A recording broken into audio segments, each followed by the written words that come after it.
Wet, white cowboy, six-shooter gleaming, justice served in 30 seconds flat. It's a fairy tale dressed in denim. The real Old West wasn't won by lone heroes in white hats. It was built by hands history airbrushed from the photograph. Black marshals who spoke 5 indigenous languages, Chinese herbalists who healed smallpox when white doctors bled patients to death, women who ran empires while wearing corsets, and treaties signed in blood then shredded for railroad stock. Tonight, we're resurrecting 20 stories Hollywood buried because they shatter the myth. Not inspirational tales, not sanitized legends. Raw, documented truths that schools skipped and studios refused to film. Lock the door. This changes everything you thought you knew about the frontier. Number 1. The black marshal who spoke Cherokee Creek in Choctaw, then arrested 3,000 white.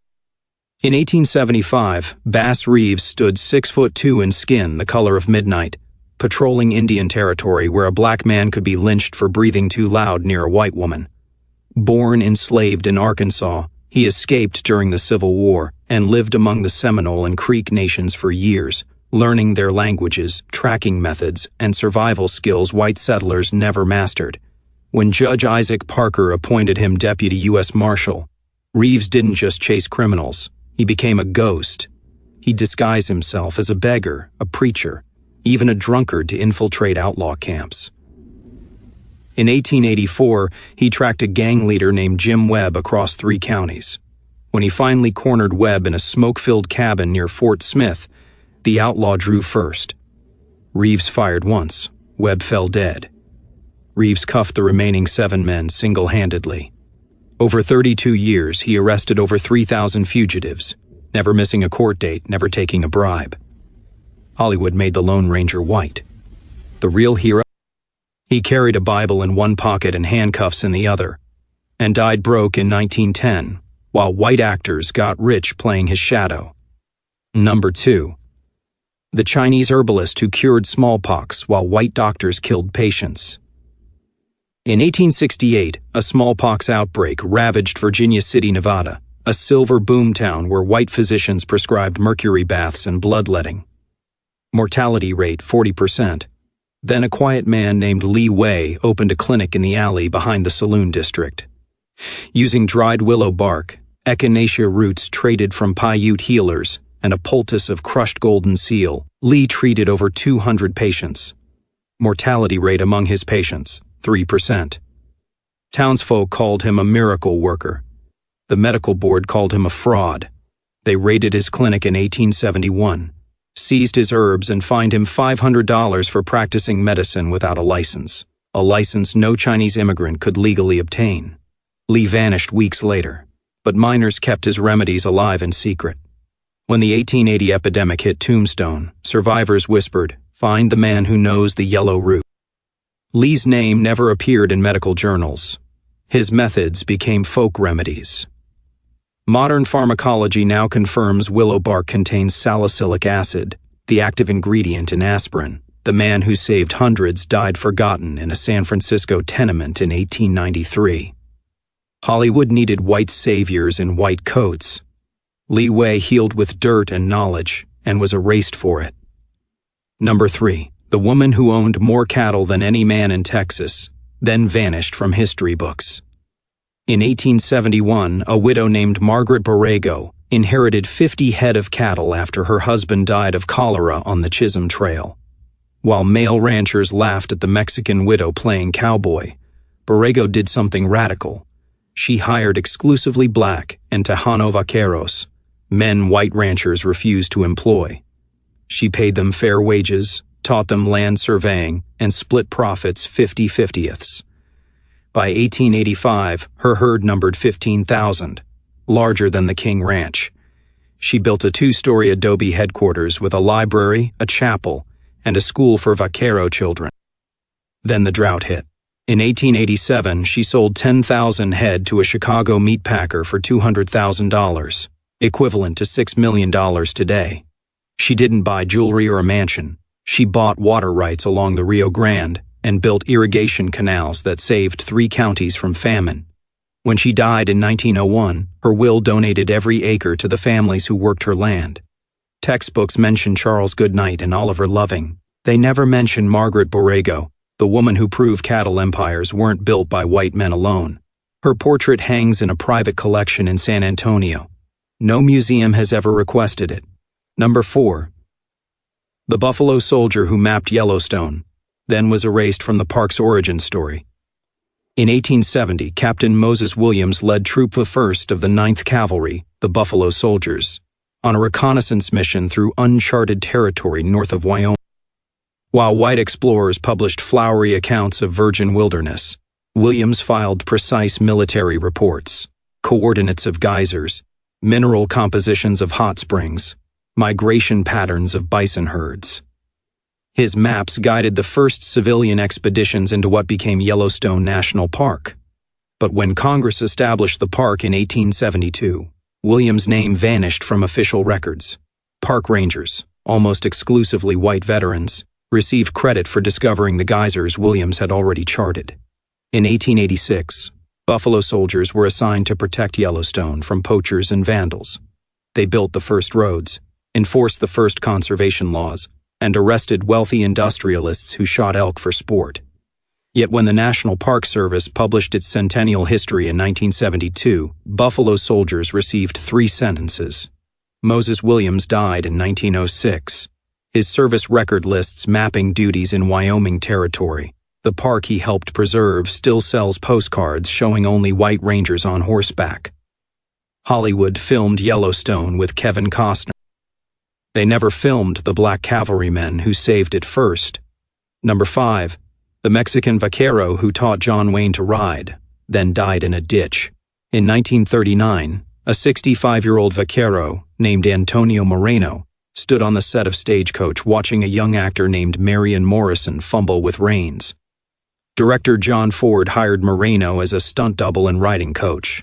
For 3 weeks, Moreno taught Morrison how to sit a horse properly, how to move with the animal's gait, how to rope without looking, how to dismount at full gallop. Morrison absorbed every lesson. He changed his name to John Wayne. He became the face of the American cowboy. Moreno received $15 a day. When filming wrapped, Ford offered him $50 to never speak publicly about training Wayne. Moreno refused. He returned to his ranch in Sonora, Mexico, where he died of pneumonia in 1942. Too poor to afford a doctor, Wayne never mentioned him in interviews. In 1976, Wayne told Playboy, "I learned to ride by watching real cowboys." He never said their names were Antonio, Jose, or Carlo. Hollywood's greatest cowboy icon learned his craft from a Mexican vaquero and buried the truth to sell a myth. Moreno's grave has no headstone. Wayne's has a bronze statue. Number 6. The black homesteader who built a town, then watched it burn for voting. In 1896, a formerly enslaved man named Isaiah Tolliver led 300 black families to Oklahoma Territory under the Homestead Act. They founded a town called Freedom, complete with a school, church, general store, and cotton gin. Tolliver became mayor. He enforced strict laws: no gambling, no whiskey sales, mandatory school attendance. By 1910, Freedom had 1,200 residents and was one of the most prosperous black towns west of the Mississippi. Then Oklahoma passed a voter suppression law requiring literacy tests administered exclusively by white clerks. On Election Day 1912, Tolliver and 47 other black men attempted to vote. They were turned away. That night, 200 white men from neighboring towns surrounded Freedom. They gave residents 1 hour to leave. When Tolliver refused, they torched the school first, then the church, the store, the homes. Tolliver stood on his porch as flames consumed his life's work. He was shot 3 times while trying to save the town ledger. He died in a Wichita hospital 2 days later. The arsonists were never charged. Freedom became a ghost town. Today, only a historical marker mentions it and omits the arson. Hollywood filmed Oklahoma as a musical romance. They never filmed the town burned for daring to vote. Number 7. The Native American woman who negotiated peace treaties, then was erased as squaw. In 1851, a 28-year-old Shoshone diplomat named Wamdi Win, Eagle Woman, stood between 10,000 Lakota warriors and 700 U.S. soldiers at Fort Laramie. While male chiefs shouted war cries, She rode alone into no man's land carrying a white buffalo robe, a sacred symbol of truth. For 3 days, she shuttled between camps translating demands, calming tempers, and drafting terms neither side would accept from a man. She secured safe passage for wagon trains through Lakota territory in exchange for annual payments of horses and rifles. The resulting treaty held for 7 years, the longest peace on the northern plains. Yet when the U.S. government published the treaty text, her name appeared only as an Indian woman present. White historians called her the squaw, who talked too much. She died in 1888 on the Standing Rock Reservation. Her descendants still possess the peace pipe she received from Sitting Bull, a pipe never displayed in any museum. Hollywood made dances with wolves about a white man learning native ways. They never made a film about the woman who kept thousands alive through words alone. Number 8. The Chinese railroad worker who survived 10 avalanches, then was denied a pension. In 1866, a laborer named Wang Sat joined the Central Pacific Railroad crew carving tunnels through the Sierra Nevada. That winter, 10 avalanches buried his work camp.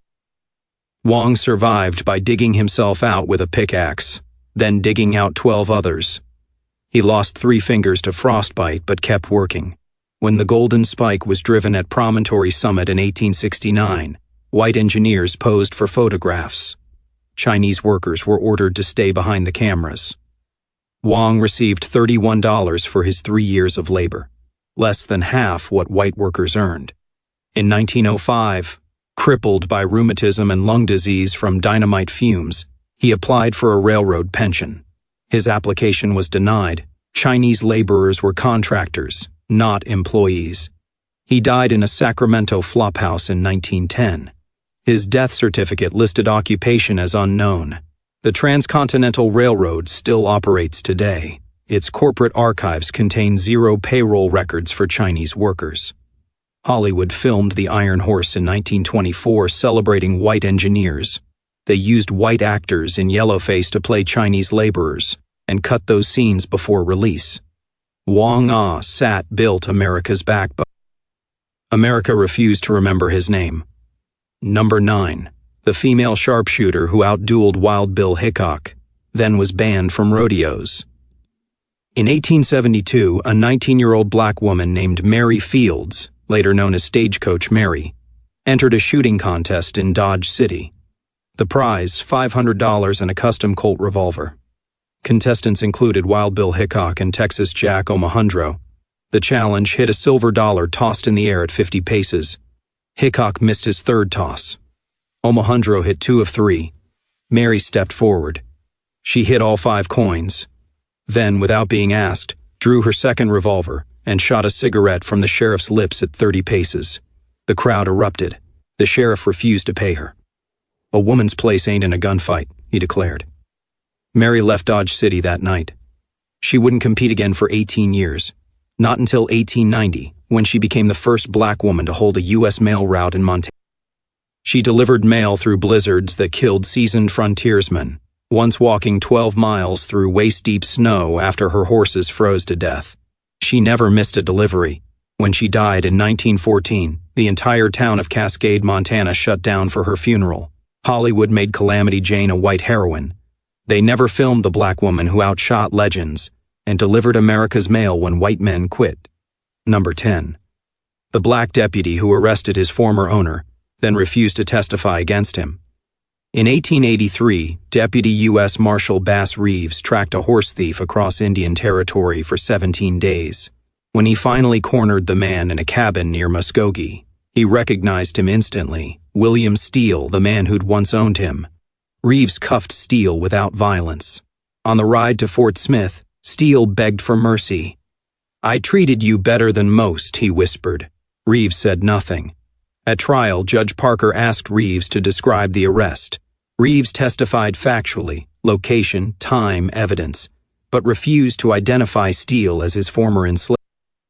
When Parker pressed him, Reeves stood and said, "Your Honor, I arrest men for their crimes, not their past sins. This man stole horses. That is all the court needs to know." Steele received 5 years. Reeves moved on to his next case. He arrested 3,000 men in his career. Not once did he use his badge for personal vengeance. Hollywood loves revenge stories. They never filmed the man who chose justice over vengeance, because that story doesn't sell tickets. Number 11. The Mexican vaquero whose rope tricks became Hollywood stunts, while he died for $1 a day. In 1927, a 70-year-old vaquero named Juan Flores worked as a ranch hand outside Tucson. Studio scouts hired him to teach actors how to rope for the painted desert. For 2 weeks, Flores demonstrated techniques developed over centuries. The Honda loop that tightened on command. The butterfly throw that caught 2 steers at once. The drag rope that could stop a runaway wagon. The film's stunt coordinator copied every move, then fired Flores before the final day of training. Flores received $14 total. The painted desert grossed $2 million. Its rope stunts became standard in westerns for 40 years. Flores died in 1931 of starvation after his employer refused to pay him during the Depression. His rope hangs in the Autry Museum, labeled Anonymous Mexican Artifact, circa 1880. No curator has ever researched its owner. Hollywood built an industry on vaquero skills. They paid the innovators in pennies and erased their names to protect the myth of the self-taught white cowboy. Number 12. The black stagecoach driver who delivered mail through Apache territory when white drivers quit. In 1878, the Butterfield Overland mail route through Arizona territory had a problem. Apache warriors were ambushing coaches. 5 white drivers had been killed in 3 months. The company offered double pay. No takers. Then a 58-year-old black man named James Beckworth applied. Born to an enslaved mother and white father, Beckworth had lived among the Crow Nation for 15 years. He spoke their